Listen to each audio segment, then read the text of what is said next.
상상수훈을 이어서 하늘의 보물을 쌓아라 라는 제목으로 은혜를 나누도록 하겠습니다. 우리 민족의 명절인 추석 연휴죠. 추석은 문자 그대로 가을의 저녁이라는 의미입니다. 역사적으로는 삼국시대부터 시작되었다고 보는데 모든 곡식을 추수하는 중간인 음력 8월 15일에 지내는 명절이라 해서 한가운데, 한가배, 한가위라고 부릅니다. 농사를 지어본 분들은 아시겠지만 추석날의 시기를 보시면 조나 기장 같은 작물들을 먼저 추수하고 이제 막 벼나 콩 같은 작물들을 추수하려고 할 때가 바로 추석이에요. 추석은 저희 집에 좀 더 특별한 날입니다. 제 아내의 생일이거든요. 사실 제 아내는 추석이 자기 생일인 것을 별로라고 합니다. 왜냐하면 추석은 모두의 날이기에 자기만을 위한 어떤 특별한 날이 될 수 없기 때문에 그러는 거죠. 그런데요, 사실 우리가 지금 아주 잘 사는 시대에 살아서 잘 모를 수 있는데요. 옛날 농경 시대나 지금의 저 북한같이 양식이 부족한 곳에서는 일반적으로 추석이 생일이면 아주 좋아해요. 왜냐하면 먹을 것이 풍성하여 배불리 먹을 수 있는 생일이 될 수 있기 때문입니다. 그래서 보릿고개를 지나는 봄이나 여름 같은 계절의 생일인 사람들은 추석이 생일인 것을 정말 부러워해요. 그렇다고 제 아내의 생일을 특별하게 여기지 않겠다는 건 아닙니다. 북한 같은 데를 생각하면서 감사한 줄 알아라 라고 하지 않습니다. 저를 매정한 인간으로 볼까봐 말하는 거예요. 걱정 마세요. 아내의 생일을 아주 특별하게 챙길 겁니다. 어떻게 챙길지는 노코멘트 할 겁니다. 아무튼 추석하면 먹을 양식이 풍성하다는, 양식은 사람 사는데 필수적입니다. 그래서 사람은 양식을 생명처럼 여겨요. 생명처럼 여기는 것을 다른 말로 하면 보물이라고 합니다. 제가 배고파서 중국으로 탈북해서 가서 보니 중국에서는 곡식들을 추수하면 높이 쌓아둬요. 저에게 그렇게 쌓인 곡식들은 마치 보물같이 보였습니다. 곡식이 없어서 사람이 굶어 죽는 북한에서 온 제 눈에는 당연히 보물같이 보이는 거죠. 저는 추석 때마다 북한 쪽을 보면서 특별히 감사해요. 왜냐하면 추석에는 거기도 배불리 먹을 수 있기 때문에. 그래서 역사 내내 사람들은 이 보물 같은 양식을 어떻게 하나 더 많이 가지려고 했어요. 왜냐하면 양식이 많으면 많을수록 더 오래 잘 살 수 있기 때문에. 그렇잖아요. 1kg의 쌀을 가지고 하루밖에 못 살아요. 100kg면 몇 날 살 수 있어요? 100날을 살 수 있습니다. 더 많으면 더 오래 잘 살 수 있는 겁니다. 그 생각이 사람의 마음을 지배해요. 쌓아두면 부피가 그런데요, 이게 이 양식이 문제가 있는데 쌓아두면 부피가 커지는 문제와 오래 보존할 수 없는 문제가 생깁니다. 그래서 사람들이 생각해낸 방법이 바로 부피를 줄이고 오래 보존할 수 있으며 때에 따라 원하는 대로 양식을 바꿀 수 있는 보물을 생각해냈습니다. 그 보물이 뭘까요? 바로 돈, 금, 보석, 골동, 집, 재산, 부동산 같은 재물입니다. 그래서 재물은 사람이 이 땅에서 오랫동안 아주 잘 먹고 잘 살기 위해 열심히 쌓는 보물인 거예요. 그런데요, 오늘 19절 말씀을 보시면 예수님께서 뭐라고 하시죠? 너희를 위하여 보물을 땅에 쌓아두지 말라라고 하십니다. 그리고 그 이유를 뭐라고 하시죠? 거기에 이 땅은 좀과 동록이 해하며 도둑이 구멍을 뚫고 도둑질하기 때문이라고 하십니다. 예전에 한 뉴스에서 이렇게 현금을 가득 숨겨둔 사람의 이야기가 나오는데 이게 현금을 보관을 잘못해서 곰팡이가 끼고 좀이 먹고 이렇게 오래 있다 보니까 사가가지고 쓸 수 없게 된 거예요. 다 부서져 버렸어요. 그리고 심심치 않게 평생 열심히 일해서 모은 재산을 도둑 맞든가 아니면 사기꾼한테 사기를 당했다는 뉴스도 있죠. 그리고 도둑과 사기를 당하지는 않았는데 다 쓰지 못하고 죽는 사람들도 있습니다. 결국은 돈과 재산은 누구의 것이 되죠? 다른 사람의 것이. 그래서 여러분, 예수님의 말씀대로 사람은 이 땅에서 자기를 위해 아무리 많은 보물을 쌓아둔다 해도 결국은 벌레 먹고 도둑질 당하는 것뿐이에요. 그러니 여러분은 열심히 일해서 번 것을 아껴서 쌓아두지 말고 여러분을 위해서 쓰세요. 혼자 쓰기 다 힘들면 저를 부르세요. 확 다 써버려 주실 테니까. 아니면 어려운 다른 사람들과 나눠 쓰십시오. 그런데 이렇게 말하면 간혹 어떤 분들은 재물이 아닌 다른 것, 예를 들면 사람들에게 유익한 어떤 공로를 쌓으면 안 됩니까? 라고 질문합니다. 네, 공로를 쌓는 거 좋습니다. 그런데요, 여러분, 예수님의 말씀은 사람이 이 땅에 자기를 위해 열심히 쌓는 모든 것들이 다 어떻다고요? 헛되다고 하시는 거예요. 이 땅에 쌓는 것이 헛되다는 겁니다. 왜냐하면 이 땅은 사람의 죄로 말미암아 어디를 향해 가죠? 멸망을 향해 달려가는 곳이기 때문이에요. 그런 이 땅 위에 아무리 대단한 공로를 쌓아봤자 무슨 소용이 있겠습니까? 그렇죠? 생각해 보십시오. 다 무너져가는 집에, 지금 막 무너져가는 집이에요. 그 집 안에다가 아무리 아름다운 인테리어를 하고 아무리 최신식의 가전제품을 넣는다 해서 뭐가 달라지겠습니까? 그 집이 무너지지 않나요? 결국은 무너집니다. 결국은 멸망할 텐데 무슨 의미가 있겠습니까? 헛되고 헛될 뿐이에요. 그런데 여러분, 이런 말씀을 듣고는 그저 허망해하지 마시고요. 재빨리 이런 질문을 던져야 합니다. 그럼 우리는 어떻게 해야 합니까?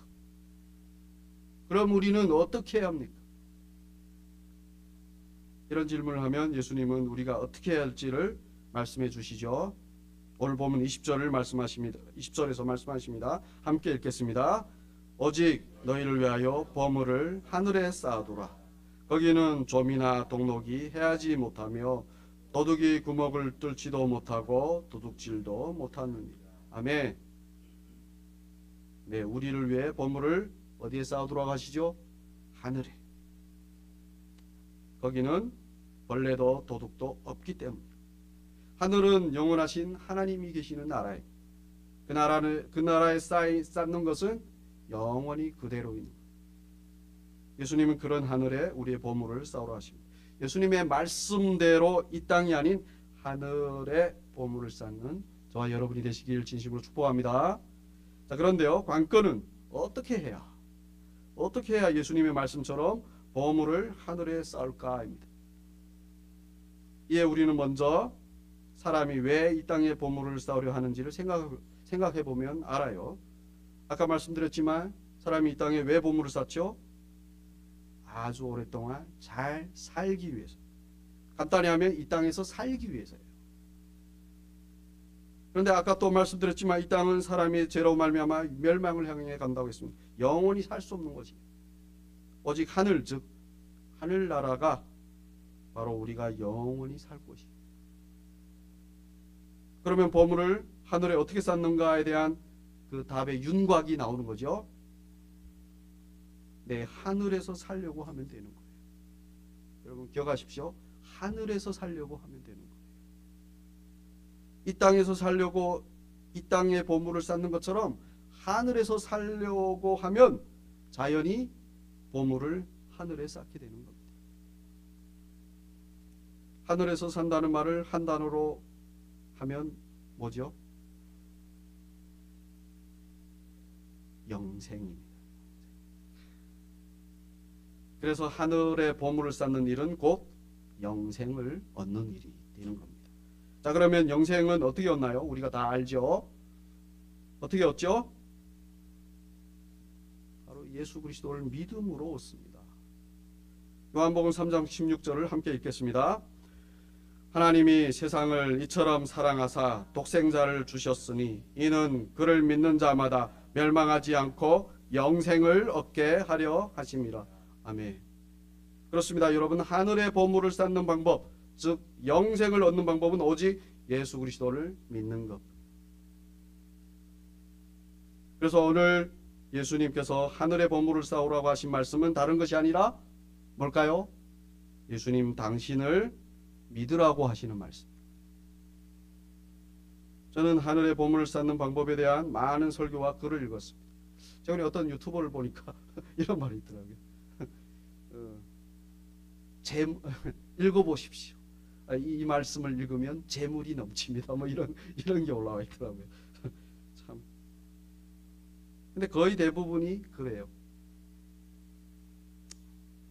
그리고 좀 더 나은 분들이 어떻게 하냐면요, 하늘의 보물을 쌓는 방법을 헌금이나 전도하는 것으로 말합니다. 물론 헌금하고 전도하는 것은 좋은 것이며 칭찬받아 마땅하고 아주 귀한 일이에요. 그러나 확실히 구별은 하셔야 합니다. 헌금하고 전도하는 것은 자기를 위하여 하늘의 보물을 쌓는 방법이 아니라는 사실을 알아야 돼요. 헌금과 전도는 하늘의 보물을 쌓는 방법을 다른 사람들에게 전하기 위한 것입니다. 그러나 헌금하고 전도하는 사람이 자기를 위하여 하늘의 보물을 쌓는 방법은 뭐죠? 오직 예수 그리스도를 믿는 것밖에 없습니다. 헌금을 아무리 많이 하고 전도를 아무리 많이 해도 그것으로 하늘의 자기를 위해 보물을 쌓을 수는 없다는 거예요. 예를 들어 부모가 아이를 먹이고 입히는 것이 아이를 위한 일입니까? 부모를 위한 일입니까? 이거 오직 아이를 위한 일이에요.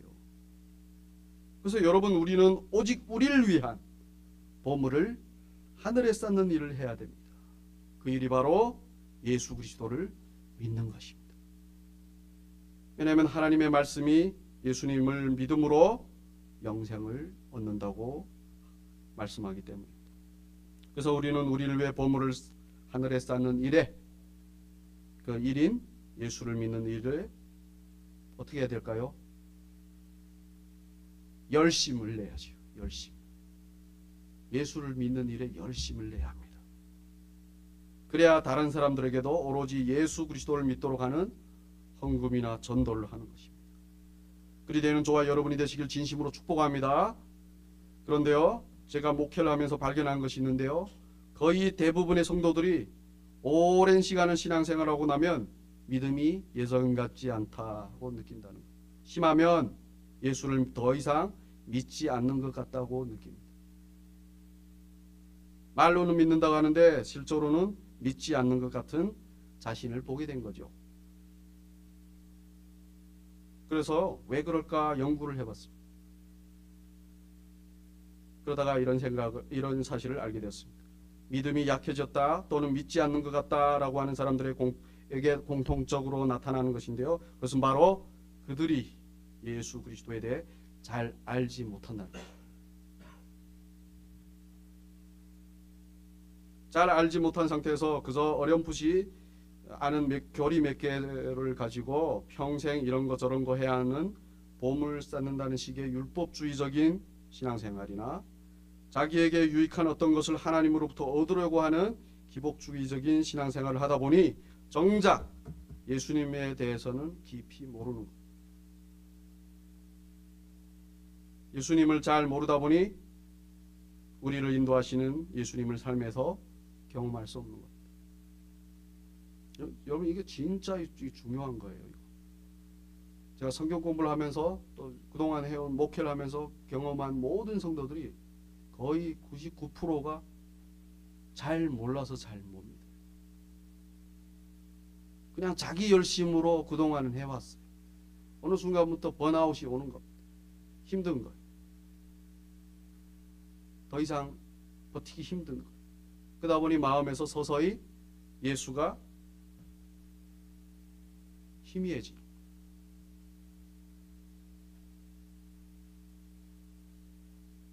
그런 말이 있죠. 아는 것만큼 경험하고 경험한 것만큼 믿는다는 말이에요.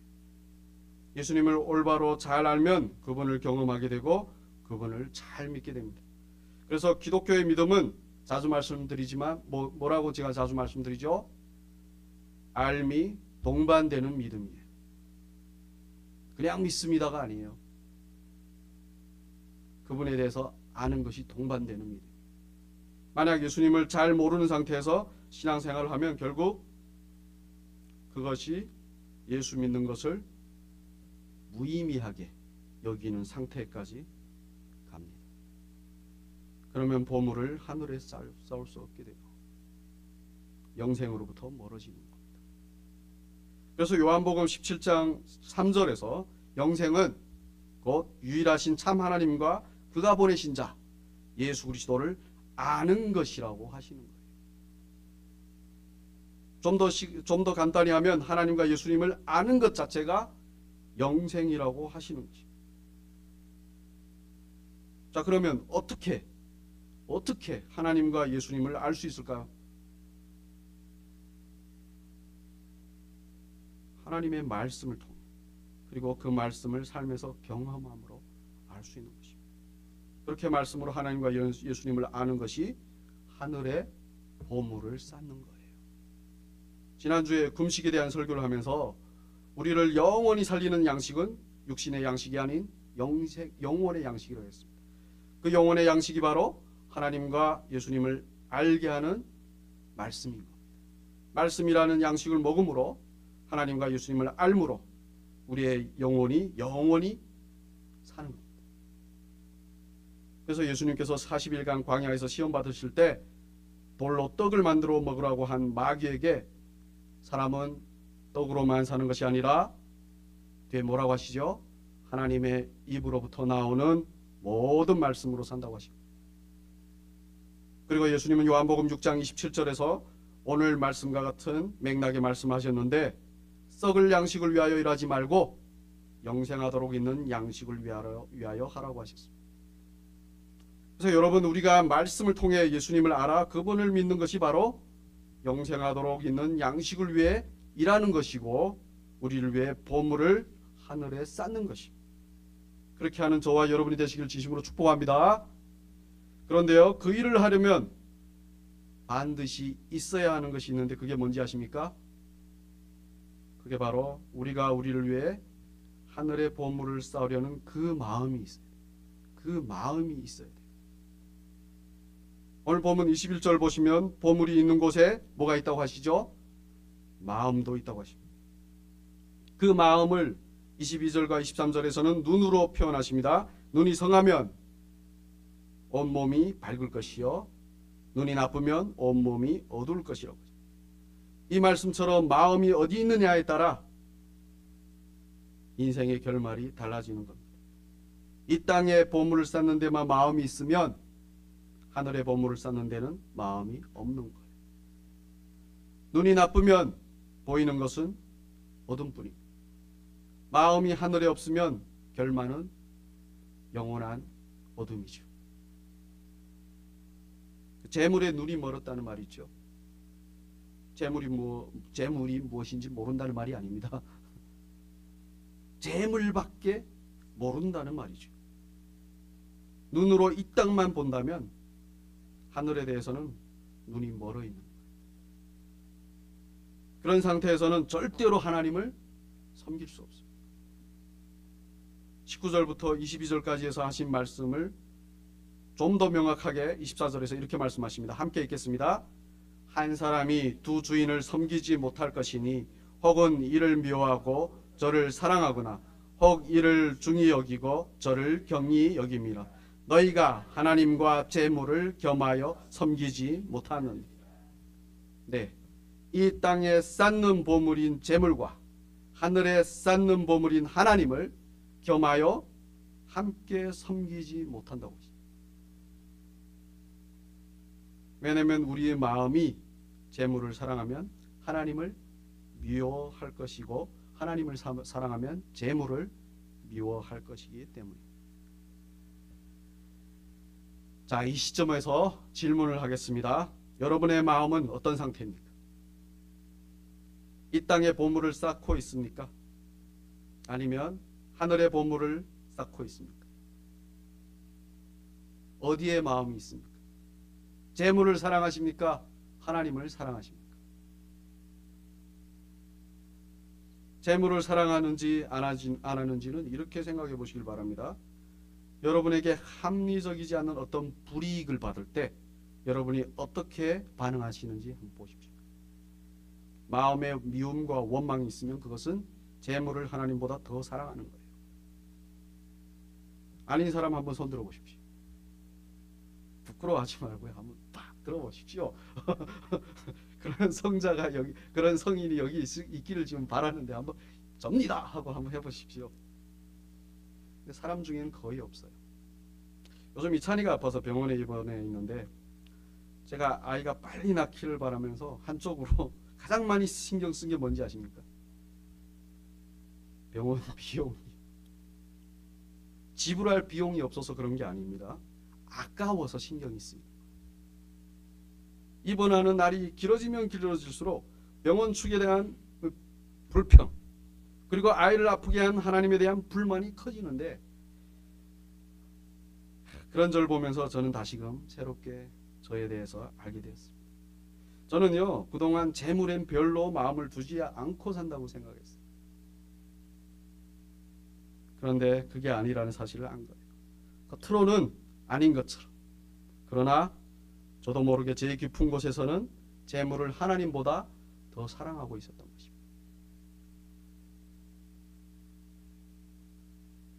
그 사실을 알게 되니 제 마음이 얼마나 힘들은지 아십니까? 애 아픈데 비용이나 더 신경 쓰는, 넌 애비도 아니야. 하나님보다 재물을 더 사랑하는 넌 목사도 아니야. 힘든 거예요. 근데 저만 그렇겠습니까? 그래서 하나님께 이렇게 기도했습니다. 그러면 우리는 어떻게 합니까? 우리는 하늘보다 이 땅에 하나님보다 재물에 더 마음이 있는데 이 마음을 도대체 어떻게 하란 말입니까? 예수님의 말씀을 어떻게 행할 수 있습니까?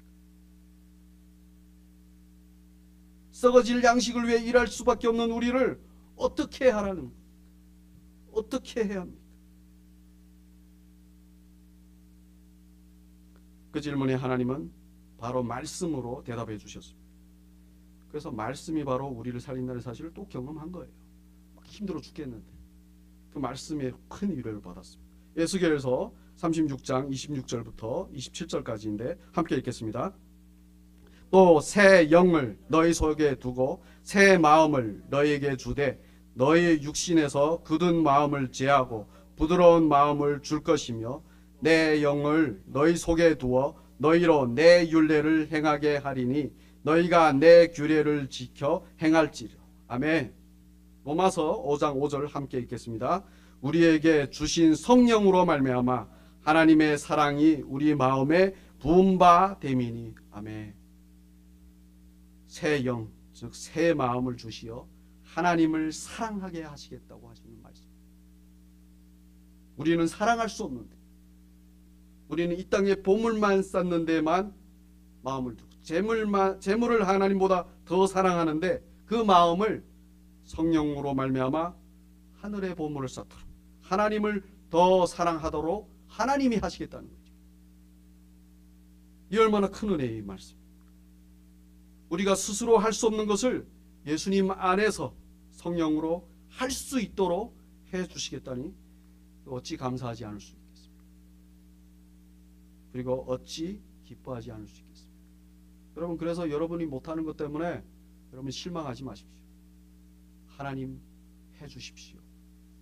하나님 해주시겠다고 했잖아요. 그렇게 기도하시기 바랍니다. 대신 이는 하나님이 우리를 사랑하시어 은혜를 베푸신다는 증거의 말씀인 거예요. 그러면서 알게 됩니다. 예수님은 우리가 행할 수 없는 말씀을 우리가 행할 수 없는 어떤 말씀을 하실 줄 알았는데 오늘 말씀 보십시오. 이거 행할 수 없는 말씀이에요. 행할 수 있으세요?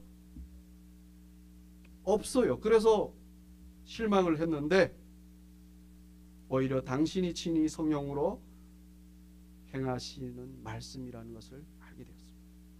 이런 사랑과 은혜가 가득한 예수님에 대한 말씀을 우리가 알아서 우리 마음에 쌓으면 그것이 바로 하늘의 보물을 쌓는 것입니다.